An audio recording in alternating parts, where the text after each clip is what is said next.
जय हिंद दोस्तों। बौद्ध धर्म के विषय में मैंने पिछले वीडियो में पढ़ाया था कि किस तरह गौतम बुद्ध ने इस धर्म को अपनाया, प्रचार प्रसार किया, बढ़ाया। क्योंकि जब आप अच्छी तरीके से जानते हैं कि जब उत्तर वैदिक काल चल रहा था तो उसमें बहुत सारे आडंबर कुरीतियाँ व्याप्त हो गई थी। तो उसको हटाने के लिए ये बुद्ध ने एक ऐसा धर्म अपनाया जो सबके लिए आसान हो, चाहे वो उच्च वर्ग का हो चाहे निम्न वर्ग का हो। जैसा कि हम जानते हैं कि उत्तर वैदिक काल में जब ब्राह्मण थे और क्षत्रिय थे वो दोनों अपने वर्चस्व को साबित करने में लगे थे। तो गौतम बुद्ध भी एक क्षत्रिय थे। उन्होंने ये सोचा कि कोई ऐसा धर्म अपनाया जाए जो धारण करने योग्य हो, जो आम जनता तक पहुंच सके। तो उसके बारे में हम लोगों ने गौतम बुद्ध के बारे में अच्छे से उनकी जीवनी और कुछ महत्वपूर्ण घटनाएं हम लोगों ने पिछले वीडियो में पढ़ी थी, और उनसे रिलेटेड कुछ और भी महत्वपूर्ण बातें हैं जो हम इस वीडियो में पढ़ेंगे। उनका जब निर्वाण प्राप्त हो जाता है 483 ईसा पूर्व, 80 साल की उम्र में मल्लों की राजधानी जो कि कुशीनगर है, इस वर्तमान समय देवरिया में है, वहाँ पे उनका महानिर्वाण प्राप्त हो जाता है। उसके बाद उसी समय एकदम उसी साल ही 483 ईसा पूर्व में बौद्ध संगीति बुलाई जाती है। देखिए दोस्तों, आप ऐसे कभी मत याद करिए, ऐसे हॉरिजॉन्टल वे में कभी मत याद करिए। हमेशा वर्टिकल कभी भी अगर कॉलम को बनाइए वर्टिकल वे में याद करने की कोशिश करिए, ठीक है। तो पहला संगीति जो हुई थी 483 बीसी में हुई थी, जिसको हम ईसा पूर्व कहते हैं। उसके 100 साल बाद 383 ईसा पूर्व, उसके 100 साल बाद, ये तो आसानी से याद हो जाएगा कि उसके 100 साल बाद ही 383 ईसा पूर्व में हुआ था। फिर ये जो उसके बाद जो तीसरी बौद्ध संगीति होती है, कुछ किताबों में लिखा है कि 250 ईसा पूर्व, लेकिन आप मेनली मान के चलिएगा कि 247 ईसा पूर्व। उसके बाद जो अंतिम होती है, पहली एक ऐसी ही पहली संगीति जो कि ईस्वी शुरू होने के बाद हुई थी, पहली सदी में स्टार्ट हुई थी, 101 या 2 के आसपास में, ये कुंडलवन कश्मीर में हुआ था, ठीक है।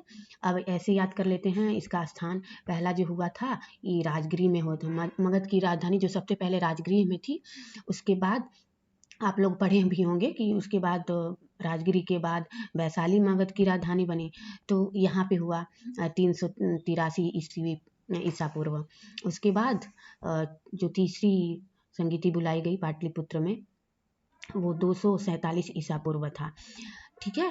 उसके बाद ये एकमात्र यही है जो कि बिहार के बाहर हुआ था, ये कुंडलवन है, कश्मीर में हुआ था। तो ऐसे हम याद कर लेंगे आराम से कि राजगृह, वैशाली, पाटलिपुत्र और कुंडलवन कश्मीर। तो आसानी से याद हो जाएगा कि पहला राजगृह था, वैशाली था, दूसरा मगध की राजधानी, तीसरा पाटलिपुत्र, लास्ट में कुंडलवन होता है, ठीक है। अब इसके राजा देख लेते हैं कि उस वक्त कौन राजा थे। तो जब राजगृह में 483 ईसा पूर्व जब संगीति बुलाई, उस समय अजात शत्रु थे जो कि हर्यक वंश के राजा थे। ये बिंबिसार के पुत्र थे। इन्हीं के नेतृत्व में 483 ईसा पूर्व राजगृह में एक बौद्ध संगीति बुलाई गई थी, ठीक है। अगला जो बौद्ध संगीति हुई थी वो 383 ईसा पूर्व हुई थी, वैशाली में हुआ था, जिसके राजा कालाशोक थे। ये शिशुनाग वंश के थे, ये शिशुनाग के पुत्र थे। तो आसानी से ये भी आपको याद हो जाएगा कि दूसरी बौद्ध संगीति के समय जो राजा थे उस वक्त कालाशोक थे। अगले जो तीसरी जो बौद्ध संगीति हुई थी जो कि 247 में हुई थी, वो उस समय अशोक थे। मौर्य वंश का शासन चल रहा था, इन्हीं के समय में यह तीसरी बौद्ध संगीति हुई थी, ठीक है ना। अगला जो हुआ था वो ये कनिष्क थे, कनिष्क के शासन में कुंडलवन कश्मीर में 102 ईस्वी। मेनली अगर ऐसे तो कभी नहीं आएगा कि 102 या फिर 101, दो ऑप्शन तो कभी नहीं रहेंगे, या तो 102 होगा या तो 101 होगा, या फिर आपको ऑप्शन में 101 या 102 मिले, ठीक है। ऐसे याद हो गया ना, अजात शत्रु, कालाशोक, फिर अशोक, कनिष्क, ठीक है। अब अगला जो ये हमको देखना है, इन सारी संगीतियों में अध्यक्षता किसने की, जिनको हम ये मान सकते हैं उस समय जो बौद्ध धर्म के मेन गुरु थे, उनको ही हम अध्यक्ष के रूप में स्वीकार किए थे जब भी ये नीति बुलाई गई थी। तो उस समय महाकश्यप, यानी कि आप ऐसे एक ट्रिक अपना सकते हैं कि किसी भी बड़ी चीज़ को करने के लिए महान, तो महा से बड़ी चीज़ महाकश्यप, एक ट्रिक के माध्यम से आप इसको याद कर सकते हैं, ठीक है। अगला जो अध्यक्ष थे वो सावाकामी थे। ठीक है, जो कि 383 ईसा पूर्व वैशाली में जो संगति हुई थी काला सूत के नेतृत्व में। सवाकामी उसके गुरु थे, अध्यक्ष थे। ठीक है, तीसरा अध्यक्ष जो थे मुगली सूत थे। और चौथी संगति में जो कि 102 ईस्वी में हुई थी, कुंडलवन, कश्मीर के कुंडलवन में उस समय कश्मीर के राजा कनिष्क थे। अध्यक्षता वसुमित्र ने की थी और उपाध्यक्ष अश्वघोष थे। ठीक है, इनका मतलब अश्वघोष वो थे जो सहयोगी थे, एक तरह से मान सकते थे। ठीक है, अब हम देख लेते हैं कि मुख्य बिंदु क्या क्या थे जो हमारी बौद्ध धर्म में जो संगतियाँ बुलाई गई थी। तो पहली संगति गौतम बुद्ध के निर्माण के तुरंत बाद ही जो हुई थी, उस समय ये सोचा गया, विचारा गया, विचार विमर्श किया गया कि क्या क्या किया जाए इस धर्म को आगे बढ़ाने के लिए, क्योंकि ये नया नया धर्म था। उत्तर वैदिक काल में जो वैदिक परंपराओं से चल रहे थे उनका समापन हो रहा था। तो अब नए चीज़ को आगे बढ़ाने के लिए क्या क्या क्या किया जाए। तो जो लोग ज्ञानी थे, मतलब अपने आप को श्रेष्ठ मानते थे, उनको बुलाया गया। और तो इसमें मेनली विनय पिटक और सुत्त पिटक एक किताब था, धार्मिक किताब था बौद्ध धर्म से रिलेटेड, उसका संकलन किया गया। तो आपको याद रखना है कि पहले बौद्ध संगति में विनय पिटक और सुत्त पिटक ये दोनों ही किताबों का संकलन किया गया। ठीक है, अगला जो समिति हुई थी 383 ईसा पूर्व, ये वही समय माना जाता है कि पहली बार इसी में देखा गया था कि बौद्ध धर्म विभाजित हो सकता है। ठीक है, तो दो गुट बन गया था, एक महासांघिक और दूसरा थेरवादी। तो थेरवादी वो थे जो पुरानी विचारधाराओं पे चलते थे। वो सोचते थे, जैसे महात्मा बुद्ध ने कहा है कि मूर्ति में ना विश्वास करना, निर्वाण की प्राप्ति करना, परिवर्तन में विश्वास ना करना। वो जैसे कि तैसे गौतम बुद्ध ने अपनी इस धर्म को बनाया था, एकदम उसी पे परंपराओं को फॉलो करने वाले थे। महासांघिक वो लोग थे जो परिवर्तन में विश्वास करते थे। वो सोचते थे वो लोग महात्मा बुद्ध को ही भगवान मानने लगे, जो कि महात्मा बुद्ध मूर्ति पूजा के विपरीत थे, विरुद्ध थे। ठीक है, अगला अगला जो समिति हुई थी जो 247 ईसा पूर्व पाटलिपुत्र में, जिसके अध्यक्ष मुगली पुत्र तीसरे थे। इस समय एक बौद्ध धर्म का साहित्यिक अभिधम्म पिटक का संकलन किया गया। ठीक है, इसको आपको याद रखना है कि पहले वाले में विनय पिटक, सुत्त पिटक और तीसरे वाले में अभिधम्म पिटक। तथा बौद्ध धर्म का विभाजन सबसे अंतिम बौद्ध संगति में हो गया। बौद्ध धर्म का विभाजन हो गया। अंतिम संगति जो बुलाई गई थी कुंडलवन में कनिष्क के नेतृत्व में, उस समय वसुमित्र अध्यक्ष थे, अश्वघोष उपाध्यक्ष थे। उस समय अच्छी तरीके से बौद्ध धर्म विभाजित हो गया। एक पहला महायान, दूसरा हीनयान। ठीक है, महायान वो लोग थे जो लोग परिवर्तन में विश्वास करते थे, और हीनयान वो थे जो जैसे कि तैसे परंपराओं पे में विश्वास करते थे। जिस तरीके से गौतम बुद्ध ने अपना मार्ग बताया उस पर फॉलो करने वाले लोग थे। ठीक है, अब हम देख लेते हैं कि ये महायान और हीनयान में क्या क्या अंतर था। ये महत्वपूर्ण बातें हैं, आप लोग को याद रहनी चाहिए। ठीक है, हीनयान शाखा के लोग जो थे वो रूढ़िवादी विचारधारा के थे। वो परिवर्तन नहीं चाहते थे। वो चाहते थे जिस तरीके से महात्मा बुद्ध ने हमको रास्ता बताया, धर्म बताया, कि तरीके से गौतम बुद्ध ने, रूढ़िवादी विचारधारा का मतलब ये हुआ कि ये परिवर्तन चाहते ही नहीं थे। जैसा धर्म था वैसा ही धर्म को रहने देना चाहते थे। ठीक है, और ये ना गौतम बुद्ध को महापुरुष मानते थे, देवता नहीं मानते थे। ठीक है, कि वो कहते थे महात्मा बुद्ध महापुरुष हैं लेकिन देवता नहीं है। और ये लोग भी महात्मा बुद्ध की भांति मूर्ति पूजा के विरोधी थे। हीनयान की फॉलोवर तो मुख्यतः दक्षिण भारत, श्रीलंका, बर्मा एवं थाईलैंड आदि में है। ठीक है, ये भी आप लोग याद रखिएगा, परीक्षाओं में पूछे जाते हैं। दक्षिण भारत, श्रीलंका, बर्मा, थाईलैंड। ठीक है, हीनयान जस्ट इसके विपरीत थे, हीनयान के विपरीत थे। ये परिवर्तन के समर्थक थे, कुछ बदलाव चाहते थे ताकि बहुत दिनों तक रहे। इन लोगों ने महात्मा बुद्ध को एक देवता मान लिया। ठीक है, वो कहते थे कि ये भगवान के अवतार हैं। ठीक है, और महात्मा बुद्ध के ही मूर्ति को बना के पूजा करना शुरू कर दिया। ये वो समय था जब भारत में अधिकांश क्षेत्रों में महात्मा बुद्ध की मूर्तियों का पूजा, मूर्तियों का स्थापना हुआ, मंदिरों का स्थापना गांधार शैली में की गई थी। इसके मुख्य आदर्श ये थे बोधिसत्व की प्राप्ति कर लेना। बोधिसत्व के बारे में अभी हम बताते हैं आगे, ठीक है, कि बोधिसत्व क्या होता है। स्थान महायान को फॉलो करने वाले मेनली उत्तर भारत, चीन, तिब्बत और जापान आदि में, ठीक है। और जो बोधिसत्व उनको कहा जाता है कि जो महानिर्वाण प्राप्त करने के बाद लोगों को बता सके। देखिए यहाँ पे इसका डेफिनेशन भी है।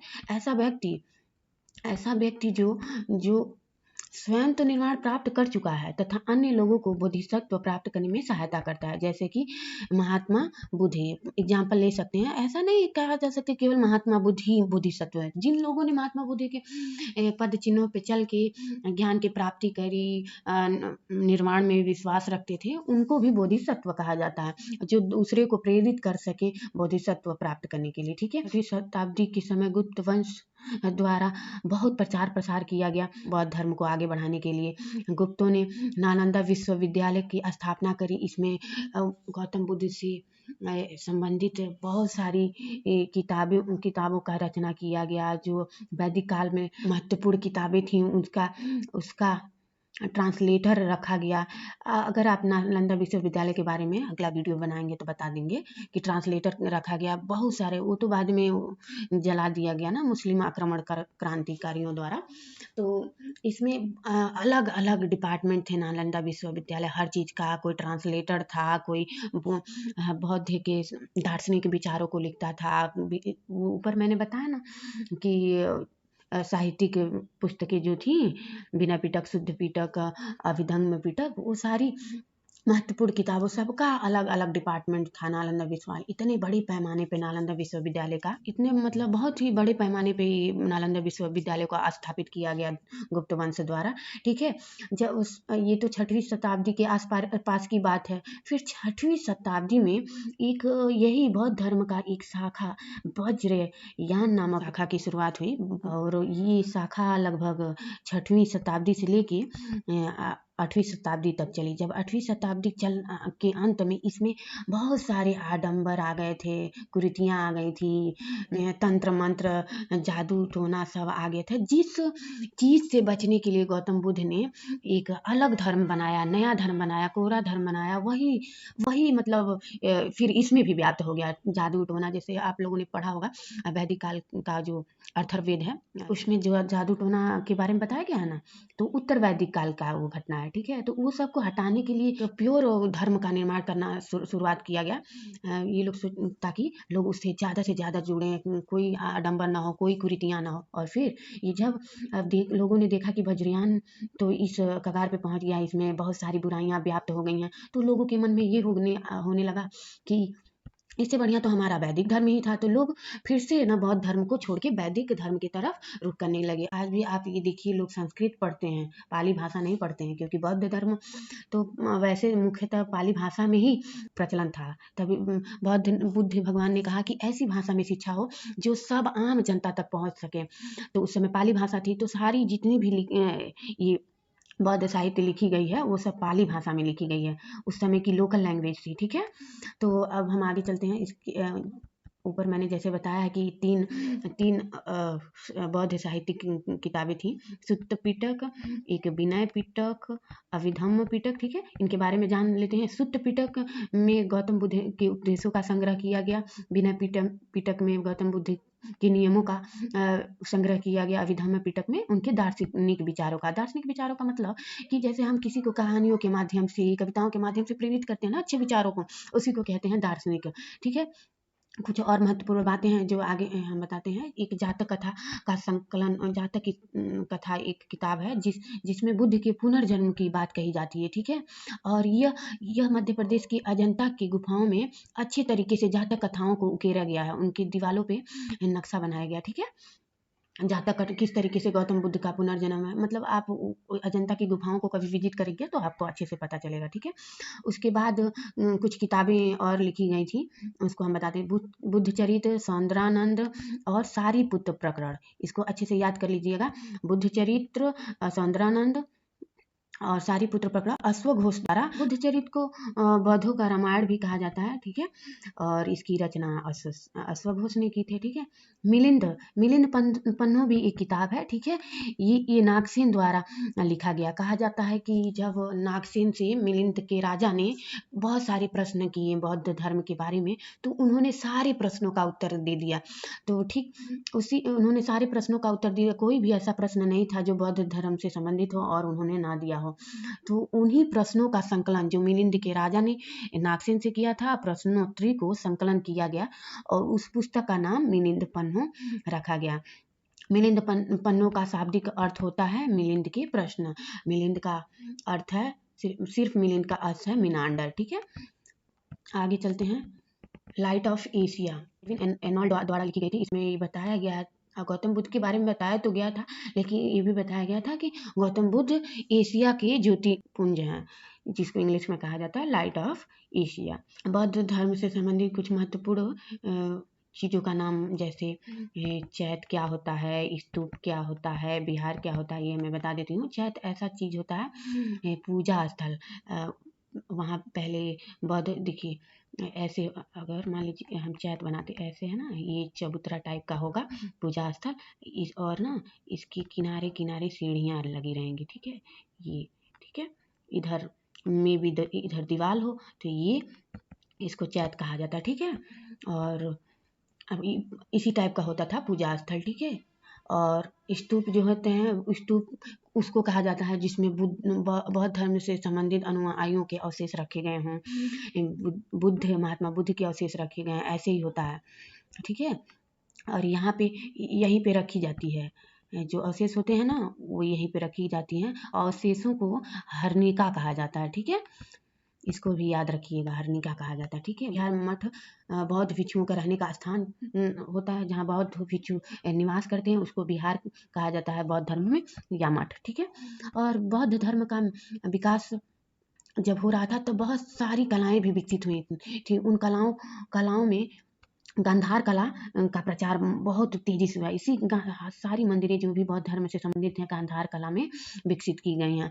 और उसी के समानांतर एक और कला चल रही थी, मथुरा कला, तो वो उसको ये जैन धर्म की मूर्तियों या फिर मंदिरों के विषय में है, ठीक है। इतना पढ़ने के बाद आप एनसीईआरटी की किताबें पढ़ लीजिए अच्छे से, कोई भी एक स्टैंडर्ड बुक पढ़ लीजिए, और उसके बाद आप प्रश्नों को बनाइए, आपके 100% क्वेश्चन बनेंगे, ठीक है।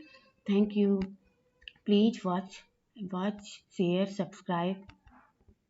इसके बाद हम लोग पढ़ेंगे जैन धर्म के बारे में। हमारा 3 वीडियो था बौद्ध धर्म के बारे में।